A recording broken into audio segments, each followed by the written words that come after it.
फरूख हबीब का ये कहना है कि इमरान खान पर एक कातिलाना हमला पहले भी हो चुका है। फरूख हबीब ने कहा कि पस पर्दा बहुत से मामलात हैं। फरूख हबीब की जानिब से ये कहा गया कि इमरान खान को जेल में डालकर किसी की ख्वाहिश की तस्कीन करनी है। फरूख हबीब ने गुफ्तगू में क्या कहा, आइए आपको सुनवाते हैं।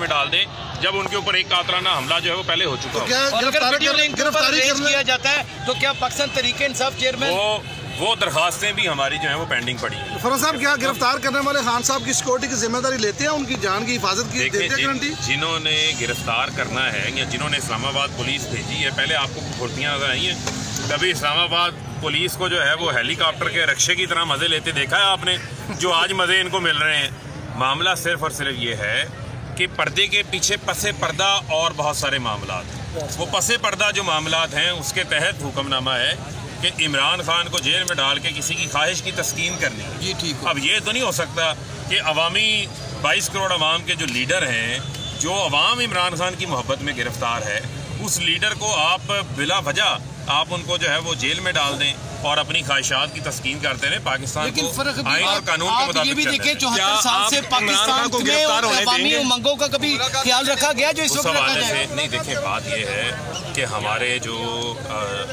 लीगल टीम है उन्होंने नोटिस को जो है वो एक नोटिस को पहले चैलेंज किया वारंट के, आज दूसरा नोटिस भी जो है वो चैलेंज कर रहे हैं। पहले भी हमने चैलेंज किया था, इसको मुअत्तल करवाया था और हमारा मौक़िफ़ जो है वो बड़ा मजबूत है और अदालतों में इस हवाले से हमारी इमरान खान को गिरफ्तार करके किसी की ख्वाहिशात की तस्कीन करनी है। फरूख हबीब की जानिब से कहा जा रहा था इमरान खान पर एक कातिलाना हमला पहले भी हो चुका है।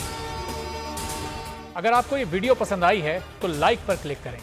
को चेयरमैन बोल शोएब शेख के खिलाफ मनगढ़ंत, झूठा और बेबुनियाद केस। हुकूमत इंतकामी कार्रवाइयों पर उतर आई। रिश्वत देने के झूठे इल्जाम के पीछे असल हकायक वो ले आया अवाम के सामने। सिंध हाई कोर्ट की जानिब से 10 मार्च को एग्जैक्ट केस में बरियत का फैसला भी दे दिया गया, जो रिश्वत केस इल्जाम को झूठा और बेबुनियाद साबित करने के लिए काफी है। सवाल ये उठता है, न रिश्वत लेने वाला न देने वाला मौजूद, तो फिर ये मुकदमा क्या है? गुज़िश्ता 5 सालों में ना तो कोई गवाह पेश हुआ और ना ही कोई सबूत सामने आया, जबकि कोई इंक्वायरी अमल में नहीं लाई गई। जब मुल्ज़िमान से कोई तहकीकात नहीं की गई, कुछ साबित नहीं हुआ, तो फिर ये मुकदमा क्या है? इससे कबल केस की इंक्वायरी कमेटी के सामने खुद जज कादिर मेमन ने रिश्वत के इल्जाम की तरदीद की थी और कमेटी को तहरीरी तौर पर आगाह भी किया था। इस झूठे और बेबुनियाद केस की कानूनन कोई हैसियत नहीं। सिंध हाई कोर्ट इस मुकदमे में शोएब शेख को बरी कर चुकी है, तो फिर इस नाम नेहाद इल्जाम की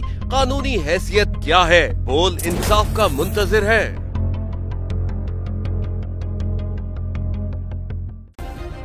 सब्सक्राइब करें और बेल दबाएं ताकि कोई खबर रह न जाए।